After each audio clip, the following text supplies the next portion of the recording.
But when it comes to cancer, sometimes the side effects of the treatment make you feel worse than the cancer itself. That's what motivated Holly Clegg to use her expertise in developing tasty, nutritious recipes that people with cancer can eat at each stage of their treatment. Take a look. In 2001, Holly Clegg's dad was diagnosed with cancer. So she used her culinary skills to develop easy and appealing recipes to help him through the chemotherapy. Well, sometimes when you're going through cancer treatment or even some medications, it can affect your taste buds. In the updated and expanded edition of Eating Well Through Cancer, Holly supports caregivers and patients with simple, tasty recipes for each stage of treatment. And please welcome back to the 700 Club, Holly Clegg. Holly, it's so good to see you. Nice to be back. First time meeting you.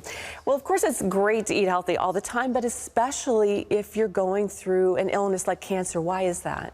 Well, when you're going through treatment, it's such a challenging time, but you still need to keep your strength and good health, and it's important that you stay well nourished and well hydrated. Now, why are some foods better tolerated in our system when we're going through cancer and chemo? Well, your diet is almost in flux, and there are foods that are better tolerated that will ease the symptoms. So it's important to think about what you're eating as you develop these different side effects. That's why I divided the cookbook into the different side effects. The chapters sort of emphasize what you're going through at that time. Now, your dad, he was your guinea pig when you were developing these recipes. How is he doing today? Because he was diagnosed with cancer back in 2001, right? Yeah, he has larynx cancer. He's hanging in there. I mean, he's a challenged person all the time, but he's the toughest person I know, my hero, and he still enjoys food. And he does. He loves your recipes, which we're going to talk about. Now, your book, as you mentioned, is divided up into chapters that correspond with the stages of treatment. So let's say first day of chemo, what would be a good thing to eat that day? Right. When you're going through chemo, you want something light and low fat, nothing heavy. I mean, if you eat fried chicken, you might as well, you're going to be sick, even if that's what you crave. Right. So this is a bread pudding Florentine. This is a great example because it's a breakfast-style casserole. And a lot of times... it's more savory than sweet. Yeah, it's a savory bread pudding. You know, I'm from Louisiana, so we have that bread pudding. But it's easier to tolerate sometimes breakfast, so you can eat breakfast all day long. So that's why I like this. You can keep it in the refrigerator, cut it up as you need it, and it's very fulfilling and satisfying. Holly, what if you're nauseous? Often chemo makes people nauseous. What can you possibly eat at that point? Well, and that again is one of our chapters. These gingerbread muffins are just like the essence of spice cookie all in one muffin, and ginger has the properties to fight nausea. So they're packed with... That's why your mom always gives you ginger ale when you're sick, when you're little. Right. Yeah. You don't realize she knew what she was doing. And what's great about this, there's a snack and smoothie section, and snacks are important. As I said, sometimes it's easier to eat small meals throughout the day. Make these gingerbread muffins, keep them in the freezer, pull them out for breakfast or a snack. They're great to eat. I can tell they're super moist. I'm like really wanting to try one of those. And this is diabetic as well. A lot of my recipes are diabetic friendly. And gluten-free. And gluten-free. Although this one's not. No, that's not gluten-free, but they're highlighted throughout the book because that's Some of us like gluten. Okay. That's what I do. I do. All right, now another side effect of chemo can be the mouth sores and dry mouth. Your dad went through that. What's a good thing that you can eat with that situation? Well, of course, I understand the challenges more than ever because my daddy did have those issues, and now 15 years later, he's lost his teeth due to the radiation, so we're back to the sore mouth section again. Sure. You want, blander, softer foods, and this potato soup, oh my goodness, it is fabulous. Nobody has time to peel potatoes, and it's made with hash browns, frozen hash browns. You could even make that. I could even make that. I know, we were talking about. But you know what I've learned from my father too is sometimes when you have a sore mouth, serve foods at room temperature or just warm, not extreme temperatures.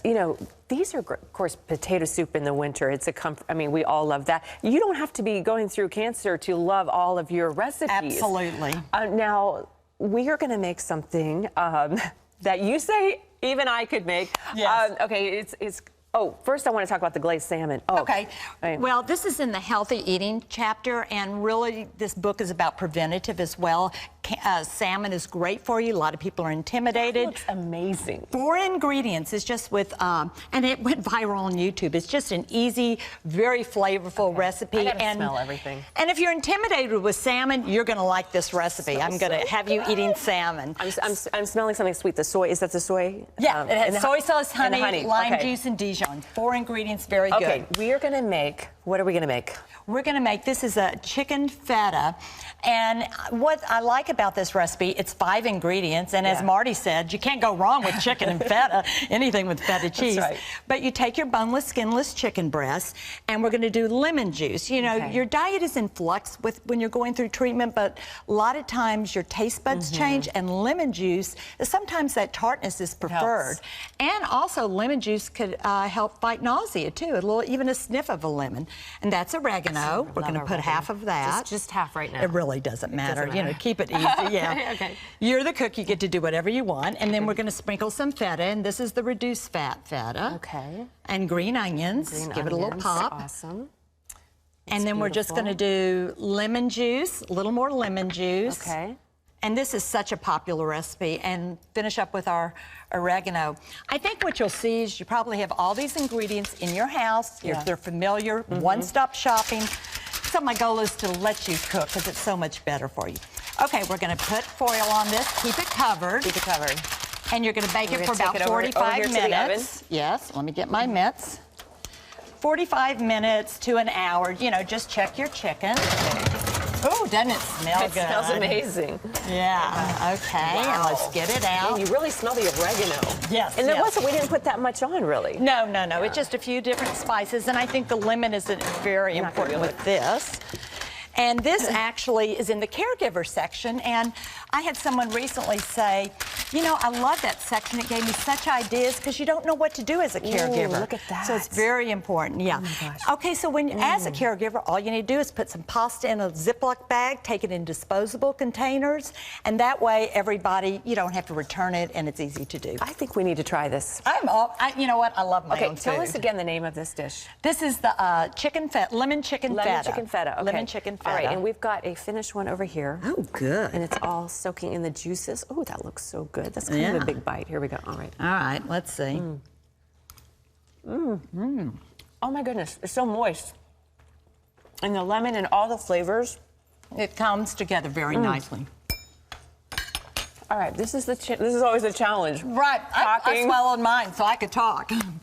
Talking and eating. Hopefully this book makes a difference in people's lives at a challenging time. I love every single thing here. Well, Holly's book is full of nutritious, tasty recipes everyone will love. It's called Eating Well Through Cancer, and it's available wherever books are sold. And I love that this book was born out of your love for your dad. I love that so much because I love my dad too. We also have a web-exclusive interview with Holly on our Facebook page. To watch that, just go to facebook.com/700club and be sure to pick up a copy of Holly's book, Eating Well Through Cancer. This is great if you're healthy or if you're going through sick, and it will keep you healthy. That's right. So, it's preventative to my father. Thank you so much. Good to see you. Thank you for having me.